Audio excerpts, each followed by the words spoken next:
Tonight, Broken Hill Police investigating an incident near a local school and calls for more action in Port Pirie as lead blood levels reach a 10-year high. With the latest from around the region, your nightly news with John Hunt begins now. Good evening. Broken Hill Police are on the lookout for a man who allegedly approached two children on their way to school. Patrick Ranke has the details. Broken Hill officers are continuing their investigation into the alleged abduction which happened here on Buck Street last Friday. 7 Spencer Gulf News understands that two young girls were walking to school at around 9:30. Police say they were then approached by a man offering them a ride. The girls aged 11 and 7 were approached by a male. He was driving at the time a black four-door sedan. Officers say the girls refused the lift and walked straight to school, where they informed the office of the incident. Just before 5 o'clock on the same day, the girls, along with their mother, reported it to police. Investigators are seeking public assistance. Anyone who may have been driving around Buck Street around about 9:30 on Friday may have dash cam, may have seen anything. Police are also urging any homeowners that may have CCTV vision of the incident to contact the local station or Crime Stoppers. Detectives have praised the girls' handling of the situation. It's not a very regular type of incident occurring in Broken Hill. It's a strong community. The man is described as being of Aboriginal Torres Strait Islander appearance, aged 50 with grey hair. A young Wyler father has been forced to flee interstate, fearing for his life after he was assaulted in the street. The victim was allegedly chased from his home on Mortimer Street by 3 men, who punched and kicked him multiple times. Police and paramedics were called to the scene of an incident on December 16 last year, but say the victim repeatedly refused to help. Video footage of the assault has since been made available to police. In light of this, police will reopen the investigation and ask that anyone with information to please come forward. He suffered a severe concussion, head wounds and a broken tooth. Anyone with information on the incident is urged to contact Crime Stoppers. Authorities are continuing their investigations into the cause of a fatal crash in Port Lincoln over the weekend. Police were called to Western Approach Road just after 11:30 Saturday night, following reports a vehicle had rolled into the scrub. The sole occupant of the car, a 20-year-old Port Lincoln woman, was pronounced dead at the scene. The road was eventually reopened on Sunday morning. The death brings South Australia's road toll to 20, compared with 17 at the same time last year. Damning new data has shown Port Pirie's blood lead levels are the highest they've been in 10 years. Health officials have expressed shock at the results, saying they expected a drop amid smelter redevelopments. Shari Hams has the details. SA Health today revealing their latest lead level data in Port Pirie, and the results are extremely concerning for children under 5 in the town. The average blood lead level for children under 5 rose to 5.4 micrograms per decilitre of blood. This is a 20% increase, contradicting the lowest air levels recorded last year. It's the worst result recorded since 2010. As New Star's legacy continues with the recent redevelopment, health authorities now say it could take years to see a change in the data trend.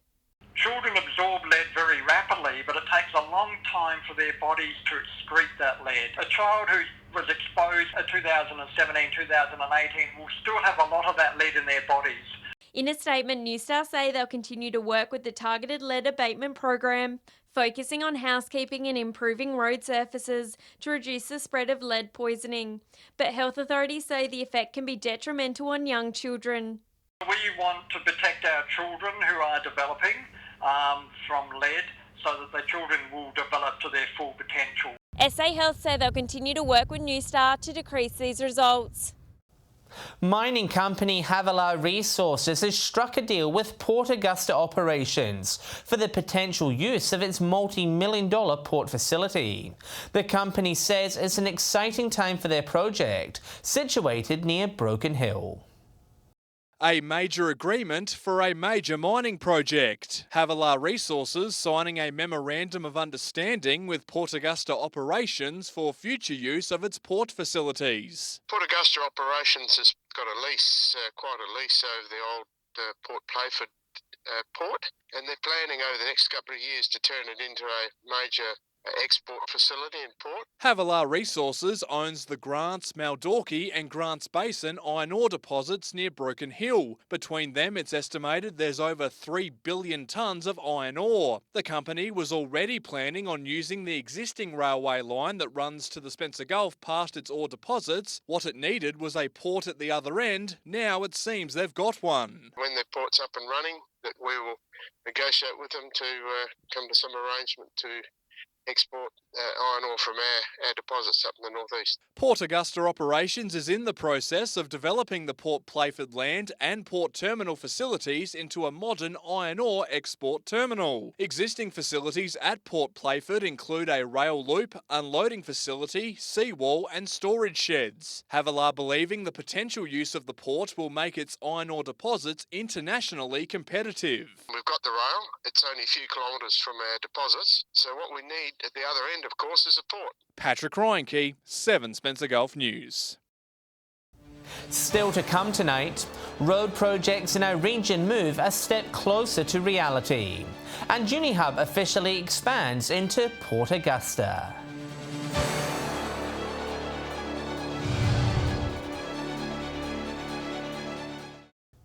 Welcome back.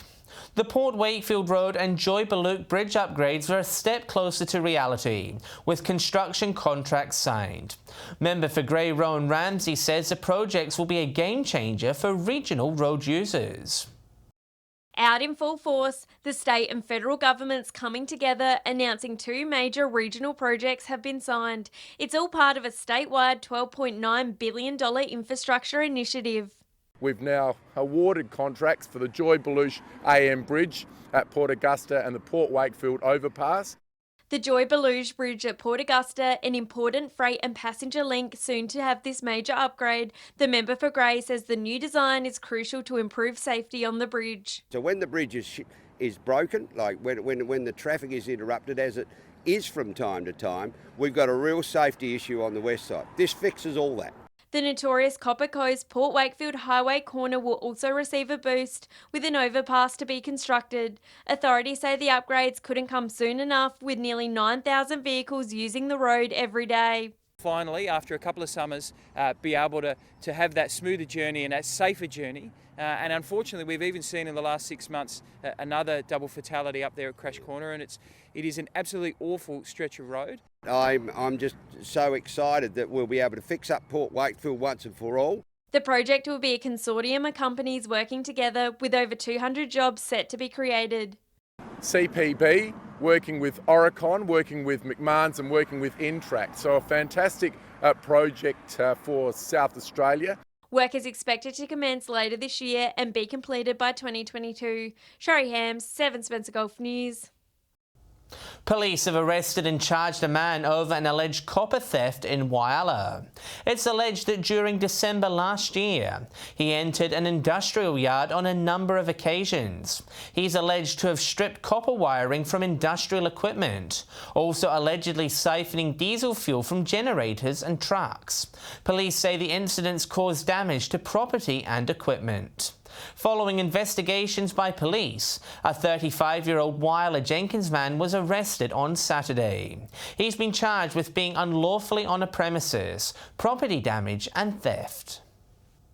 Police are investigating an alleged indecent assault on a 23-year-old woman in Whyalla Stewart last Thursday. She was walking on McCritchie Crescent around 5 o'clock at night when she was approached from behind by a group of 4 youths. After one of the boys allegedly indecently assaulted her, they fled on bikes and scooters in a northwesterly direction. The suspect is described as being a youth of Aboriginal appearance. He was wearing a black shirt and light stripes and was last seen riding on a push bike. Police ask anyone with any information to contact Crime Stoppers on 1800 333 000. Just a year on from the opening of Port Pirie's Uni Hub, Port Augusta has begun welcoming students to their campus. Dozens gathering for its official opening, with hope student numbers will grow in the coming years. A new hub in the Spencer Gulf for tertiary education. An official welcome for students as Uni Hub opened its Port Augusta campus to the community. We're seeing the expansion of university education delivery in the Upper Spencer Gulf. Port Augusta this year, and who knows what's next year. Member for Grey, Rowan Ramsey, is looking towards the future and what a facility like this can do for the city. It provides a dynamism back in the workforce that I think will help grow the region in the longer term. So I think if we're looking for the net benefit of something like the Uni Hub, we really are looking for the 5-10 year benefit. Statistics revealing just a small number of local residents have access to higher education, with only 20% of those studying online in regional areas graduating. 7.9% of people in adult population in Port Augusta have a tertiary education, and in Adelaide it's around 18.5%. So that is the identified gap. Students welcoming the chance to have local access to metropolitan education opportunities. Just the thought of travelling away and leaving, because that wasn't feasible at the time. Like, my family's here and I was working, and I didn't really want to move away for that long as well. The study hub filled with books and technology to help students have a space to learn. Having the facilities and the staff available to help, and then having the other students as well, it's more of a study environment. Yeah, a learning environment. Laura Milovanovic, 7 Spencer Gulf News. Stay with us, we take a look inside the newly redeveloped Bennett Oval. And the lights start going up at Broken Hill's Jubilee Oval.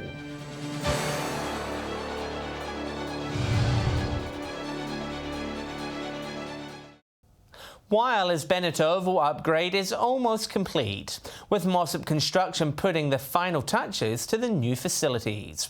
The Oval will be ready in time for Saturday's Marsh Cup clash between Port Adelaide and the Western Bulldogs. As the final parts of the grandstand and oval boxes come together, the new ground is almost ready for thousands of locals and tourists to use. Our ground crew's on the oval doing the final touches on the oval.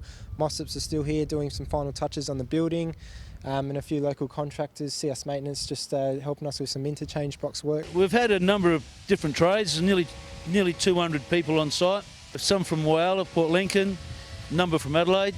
They've all dug in and helped get the job done. Council crews also working hard, making the oval look green and luscious. Today's just some final touches just to get it looking perfect for the game on Saturday. So yeah, doing some mowing, doing some watering. Got a spray tomorrow. Line marking Thursday. This was built, I think, in 1961. It's very much due for an upgrade, and we've brought into the 21st century. The family-friendly event will also have multiple activities and stalls set up for all ages on the day. Food vans will start coming in on Friday to get ready for the game.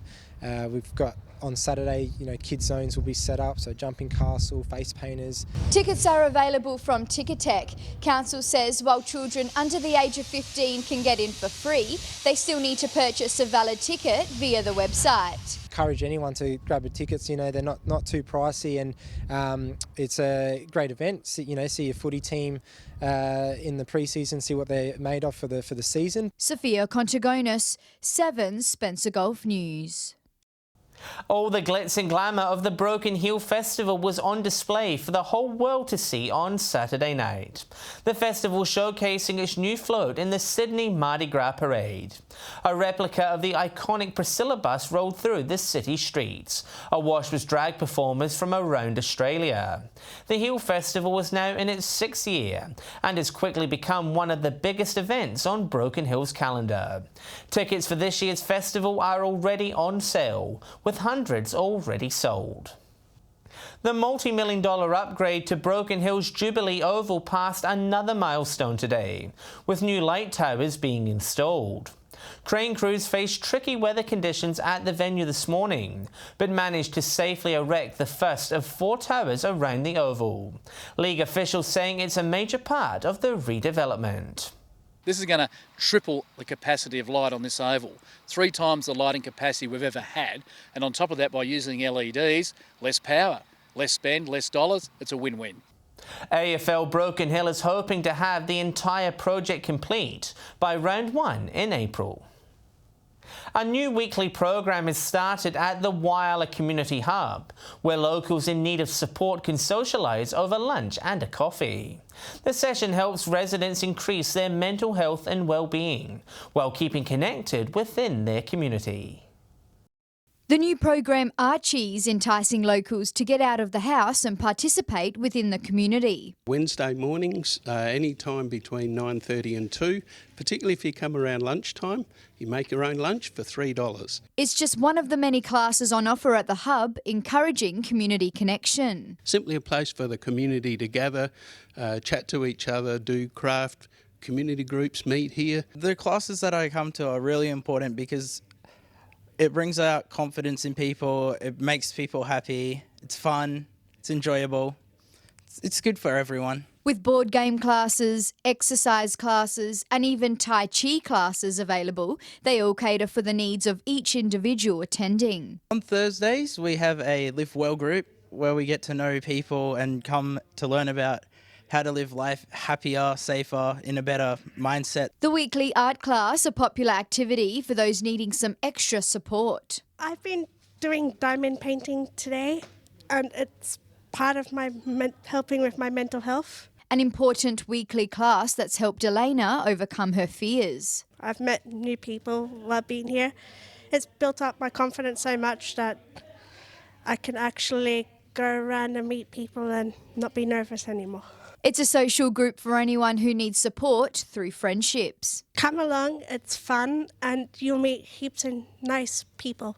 Sophia Contagonis, 7 Spencer Golf News. Stay with us after the break. We wrap up the weekend's cricket action. And we'll have the weather details with Britt.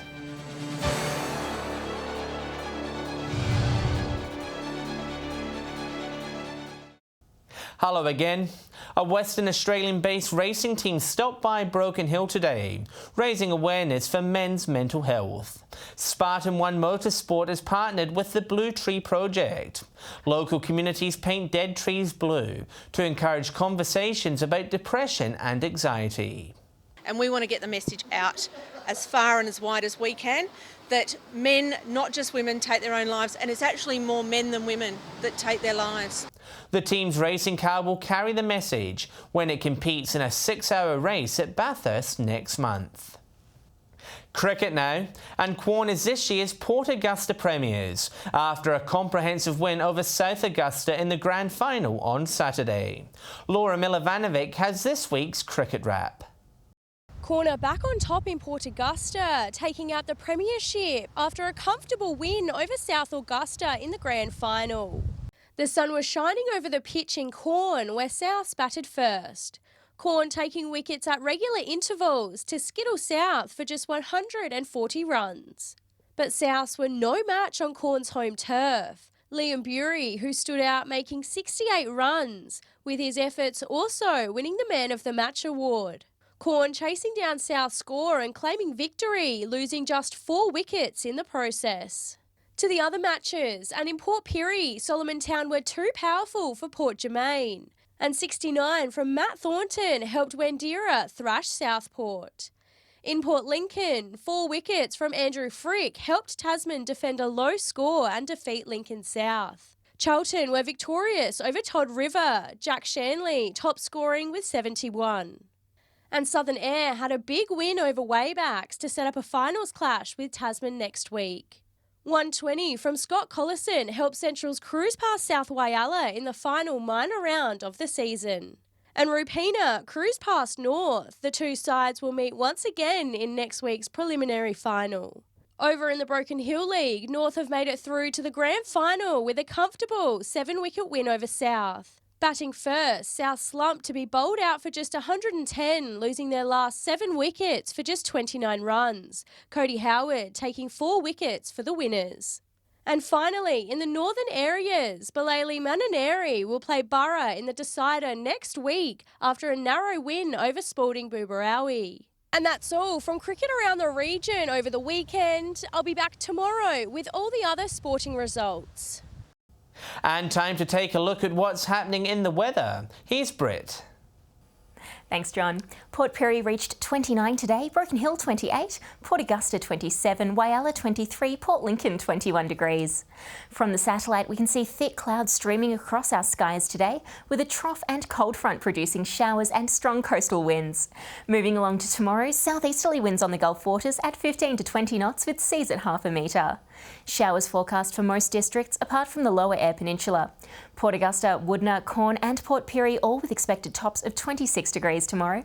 Port Lincoln 24, Whyalla, Broken Hill and Kadina all 23, Coffin Bay 22, Clare and Cleve both 21. Warming up slightly through the week, partly cloudy days ahead at Port Lincoln with tops of 24 Wednesday, Thursday and Friday. Similar conditions at Cleve with maximums in the mid-20s also. Woodner a little warmer, sunny and 29 on Friday. Whyalla and Kadina both looking fine and partly cloudy with maximum temperatures between 25 and 27 degrees. Port Augusta sitting in the late 20s with sunny conditions expected on Friday. Port Pirie and Clare both partly cloudy, tops in the mid to late 20s. Broken Hill with rain expected on Wednesday, showers Thursday, clearing for a sunny end to the week. Which brings us to the end of today's weather segment. John, it's back to you. Thanks for that, Britt. And that's the local news this Monday evening. Thanks for joining us. I'll have updates later, but until then, enjoy your evening. On behalf of the team, it's good night.